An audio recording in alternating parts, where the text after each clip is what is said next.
Do you wake up feeling rushed, overwhelmed, or exhausted? Well, lately, same. And it's because I've fallen out of my morning routine. But today, we're going to do something about it. If we haven't met yet, my name is Isabel, and on this channel, we talk all about embracing your weird in order to build a better brand, business, and life. And maybe you've had success with your morning routine before, but for some reason, you've just gotten inconsistent with it. You've fallen out of whack, you are resisting it, and so you don't know what to do because this was the routine that was working for you. And that happened to me this year, 2024. I have been really inconsistent with my routines. And after figuring out why, which you can see in my How to Be Consistent with Your Habits video, I realized that I can do something about it. And today is the day we're going to do something about it. I know that that's what happened to me. I had a great morning routine for about a year and a half. And in 2024, it's like my brain suddenly went, nope, we're not doing this anymore. Sorry. And after figuring out why that was happening, which you can see all in my How to Build Consistent Routines video, I realized I could revamp my morning routine to something that starts working for me again. And that's what we're going to do today. So let's go on to step one. So first thing we need to do is we need to look at what my current morning routine is. Now that includes both the ideal, like what I was supposed to be doing and what I did do for a year and a half, and also what I'm currently and actually doing now. So I'm going to take a sec. I'm going to grab that notebook that's right behind me, and I'm going to write it all out. And we're back. I wrote them down. This is my ideal routine. This is what I'm currently doing now. And now that I have both of these, we can move on to step number 2. And step number 2 is compare and contrast. I get to compare and contrast these two lists by asking myself 3 questions. First of all, what am I actually doing that is on both lists? So I can see here that I am waking up, I'm taking a bathroom break, I'm making and having coffee, getting dressed, brushing my teeth, walking my dogs, feeding my dogs, making breakfast, and having breakfast. Next, I need to see what are the pieces of my routine that are getting left behind. So what are the things that don't match up? Well, things like drinking water, putting on sunscreen, washing my face, making my bed. Those are things that are just not happening. And now I get to look at what I'm actually doing and ask myself the second question: what needs to stop? And in this list, I can easily see the 2 things that need to stop are hitting snooze when I wake up and scrolling on TikTok. Scrolling on TikTok is probably the biggest thing that has affected the rest of my routine because I scroll on TikTok and I don't realize how long I'm on it, and then I'm in a rush to get dressed and walk my dogs before I start working, which means I don't wash my face, I don't put on sunscreen, and I don't make my bed because I'm in a rush to get things done so I can start working at the right time. And my third question that I need to ask in this compare and contrast is, what do I need to get back into? Okay, so what do I need to get back into? Well, I definitely want to get back into drinking water as soon as I wake up before coffee. I definitely want to get back into washing my face. I don't want to get back into stretching, at least not right now. It might be something that I include again in the future, but right now it's not a big priority for me.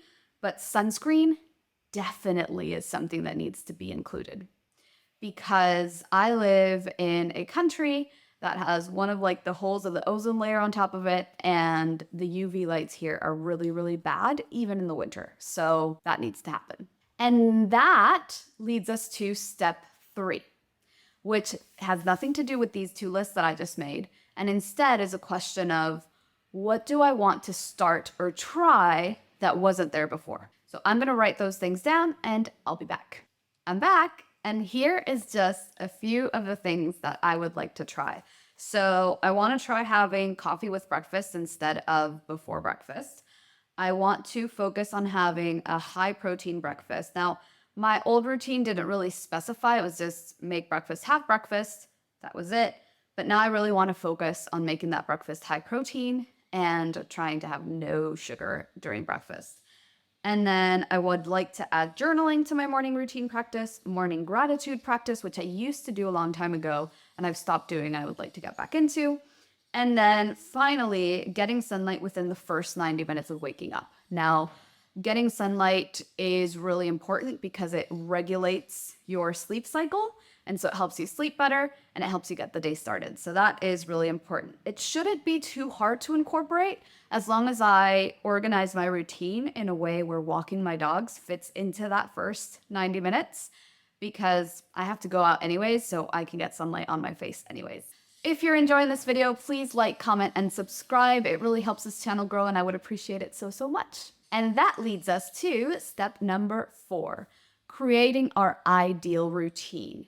Now we get to create the ideal routine. Now that we have all the information, we get to figure out how we're gonna make this all fit together, okay? Now I know that I wake up around 7 a.m. each morning and I like to start working by 9:15. So I know that I have 2 hours to 2 hours and 15 minutes for my morning routine. Let me write down, including all of these pieces, what my routine would look like if I included everything. I'll be back. Okay, so we've now written out the routine. I'm gonna put it right here just so that you guys can see it. But basically, I'm waking up, drinking water, morning gratitude practice, then bathroom break, washing my face, making breakfast and coffee. I'm opening the curtains in my living room to start letting some of that sunlight in. Now, while that's not the same as getting outside and getting the sunlight hitting your face, it does help that I'm having breakfast with my coffee, getting dressed, brushing my teeth, putting on sunscreen, walking my dogs, and getting that sunlight on my face. Now, if I'm waking up at 7, I'm walking my dogs around 8:10. Which means that I'm getting that sunlight in the first 90 minutes. Then I'm feeding my dogs, making my bed, starting a load of laundry. I hadn't included that before and I just came up with it. And I was like, oh, that would be perfect. If I can start a load of laundry right before I start working, then I work 45 minutes and take a 15-minute break. By the time I'm done with that first 45 minutes, that load of laundry should be done and I can put it in the dryer in my break, right?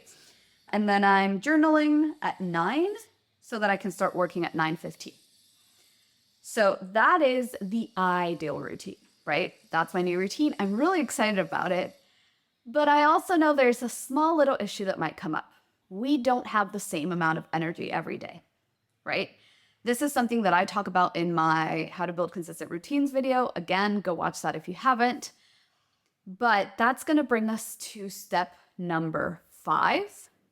And step number 5 is to break it down. While it's lovely to think that we have the same amount of energy every day, the truth is that we don't. And so we need to be clear on what things are non-negotiable and what things are negotiable for us in our routines. We already saw what my ideal routine looks like. Again, I'll place it here. I like to call that level of routine a superhuman routine. This is like, I slept great, I woke up energized, I got my 8 hours, and I'm like, yes, let me power through this. It's what would happen if every day was perfect, right? However, let's be honest, not every day is. So what happens on the days where I have zero energy? Whether it's because I'm sick or I went to bed late or I just didn't sleep well, or maybe I'm overwhelmed or maybe I'm burnt out. It doesn't matter why. What happens on the days when I have zero energy? That would be what I call a zombie level routine. And what goes in a zombie level routine are only the things that are non-negotiable. Okay? So what do I mean by that? For example, I have to walk my dogs every single day. There is no, ifs, ands, or buts about it. They have to walk because they have to go do their things. Now, if I'm feeling bad, if I'm sick, for example, or if I have a migraine, it's obviously going to be a shorter walk than on a day where I have a lot of energy. But walking them per se is non-negotiable. I have to walk them. So those are the things that we want to look at. Now, what I'm going to do is I'm going to go through this routine, and I have a couple of highlighters back there, and I'm going to highlight what are the things that are non-negotiable. I'm back, and I've now gone ahead and highlighted. I don't know if you can actually see that, but when I look at this, out of the 21 things that are on my new routine of my superhuman level, only 9 are non-negotiable. Because these are the things that, again, will make a big difference in my day and or I have to do them no matter what. Okay? So I have make breakfast, super important to make and have breakfast. Now, I did put as a non-negotiable make and have coffee because on a zombie level day, I know I will want coffee because I need that like energy boost. Now, is coffee the most like the healthiest decision to make a non-negotiable? No, probably not, but I'm human and I know that on a zombie level day, I want the coffee, okay? You know, getting dressed, brushing my teeth so I can go out and walk the dogs, walking the dogs, feeding the dogs. And the first thing, you're gonna laugh at this, but the first thing that is my non-negotiable is to actually wake up. Because if I don't wake up, then none of the other things happen. So, yep, those are the non-negotiable. Now, what we're gonna look at are what are the things I think I can do on an average day. Okay, so we now have the superhuman level and we have the zombie level. Now, what happens on average? What are the things that will make a difference in my day, but that I don't necessarily have to do? And I'm going to highlight that in a different color. I'll use green. I just realized that I gave you the wrong numbers before because I said like 9 out of 21 things, but it's actually 9 out of 19. But you get what I mean. So 9 out of 19 were non-negotiable, zombie level, right? And then 1, 2, 3, 4, 5, 6 are normal level. So in total, 9 plus 6 is 15. So 15 out of the 19 things on my list, I would say I can do on a normal level. So what did I add? I added drinking water. I added the washing my face, putting on sunscreen, and I added the morning gratitude practice as well as journaling. So what didn't make the cut? Opening the curtains in my living room doesn't happen. It's not a huge deal. I didn't put making my bed because again, if it doesn't happen, it's not a huge deal. I also didn't put the load of laundry because if it doesn't happen, it's not a huge deal. This will now give me the 3 levels of routines, which means there's only 2 more steps to go. Yay, we're almost done. Step number 6 is supporting your goals. Now, you might have heard me talk about this before, but if you haven't, there's something that I use that I like to call goal supports to make my goals easier to achieve. Now, the way it works is by thinking of things that you can do to make your goal easier. For example, if I want to improve my sleep, investing in some blackout curtains or a sleep mask that blocks out all the light, that's a one-time thing I can do that will make that goal easier or that will support me in achieving that goal of improving my sleep. Even though improving my sleep is something that I have to work on every single day, the sleep mask and or blackout curtains is a one-time thing that will help me in that goal. Does that make sense? I hope it does. You can do the same thing for routines. Now, I'm gonna look at my routine, write down some goal supports. I'm gonna have to flip the page and I'll get back. Oh, I can write in this. There's a little hole here, I can put it here. And I'll come back and tell you what I did. So here's some things that I wrote down for my goal supports. Put my phone further away, so instead of having it on my nightstand. Now, this supports the activity that I'm trying to stop, which is hitting snooze that I'm currently doing. Because if I have to get up and out of bed in order to turn the alarm off, then I'm less likely to hit snooze because I already got up and out of bed, right? Add some time limit to the apps until 9:15. And by apps, I mean the social media apps. Because if I'm scrolling TikTok, Instagram, or Facebook in the morning, again, that's something that I want to stop doing. It's not helpful. It doesn't do anything positive for me.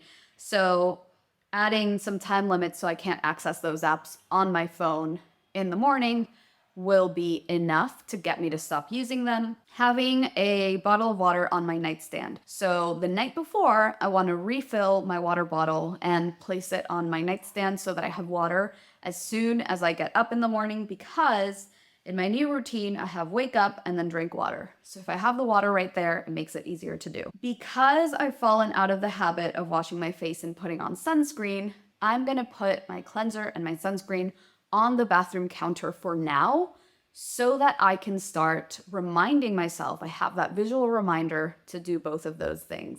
Now, does it have to live on my bathroom counter forever? No, but while I rebuild the connection to that habit, the visual reminder is really helpful. I can meal prep some breakfast options. So I want to have high protein breakfast, but if I wake up in the morning and I'm like, what should I have for breakfast today? It's gonna be harder to make those choices. So I want to kind of preload the answer so that when I wake up in the morning, I know what I'm doing.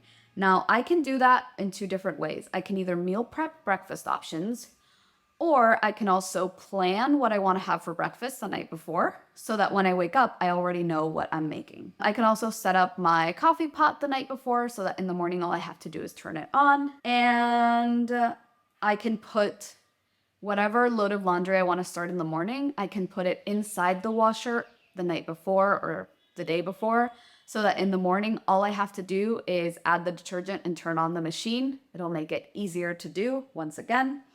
And finally, for journaling, I can either write the journal prompt for the next day on the first empty page in my journal the night before, or if I want to do this as like a weekly thing, every week I could have 7 prompts written on a note on my phone so that I can just open it, pick one, and do it. And those would be my goal supports. Now, you'll see that a lot of these things are things that I can either do once and or things that I will have to do multiple times, like refilling my water bottle every night. But they're things that I can do the night before or the day before, right? And it'll make it easier for me to wake up in the morning and get all of these things done, which means it'll be easier for me to start getting into the habit of doing this routine again. And that leaves us to our last step, step number 7, which is to start small. Now, my ADHD brain would like to go into hyper-focus mode right now and say, I'm going to do my superhuman level new morning routine every single day forever and ever, and I'm never going to be tired and I'm never going to have less energy, and so this is what I'm going to do. And my beautiful hyper-focus brain would be wrong because I would hyper-focus on it for a week and then I would get bored and I would fall out of the habit of my routine. So instead, we want to start small. So the way I want to do this is I want to divide it in over the next month.